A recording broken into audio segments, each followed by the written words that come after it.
तुमसे कहा था कि खाने पीने का ध्यान रखो। तुमसे कहा था कि अपनी दिनचर्या का ध्यान रखो। तुमसे कहा था कि ये मौसम ऐसा है जिसमें तुम्हारे स्वास्थ्य पर असर पड़ सकता है।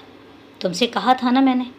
लेकिन तुम जब तक खुद से उस चीज़ों को भुगत नहीं लेते हो, तुम समझते नहीं हो, तुम सुनते नहीं हो। अब तुम बताओ, हो गई ना परेशानी? और उस परेशानी में तुम कितने परेशान हो जाते हो तुम्हें पता भी है। मैं तुम्हें देखता हूँ इतना परेशान होते हुए। कितने सारे काम होते हैं तुम्हारी ज़िंदगी में तुम्हारे साथ, तुम्हारे लिए, लेकिन उसके बावजूद भी कई बार ऐसा होता है कि तुम लापरवाह हो जाते हो। तुम कई बार मेरी बातों को अनसुना कर देते हो। मैं कितनी बार तुमसे कहता हूँ कि मेरी बातों को अनसुना तो मत किया करो। समझो कि मैं तुमसे क्या कहना चाहता हूँ, क्योंकि मैं जब भी तुमसे कुछ कहता हूँ तो उसका मतलब बहुत गहरा होता है। बिना मतलब के मैं तुमसे कभी कोई बात नहीं कहता। कभी ऐसा नहीं कहता हूँ कि जो बेमतलब हो और जिस बात का मतलब तुम्हारे लिए ना हो। जो बातें तुम्हारे लिए उपयोगी होती हैं, मैं उन्हीं बातों को तुम तक पहुँचाता हूँ।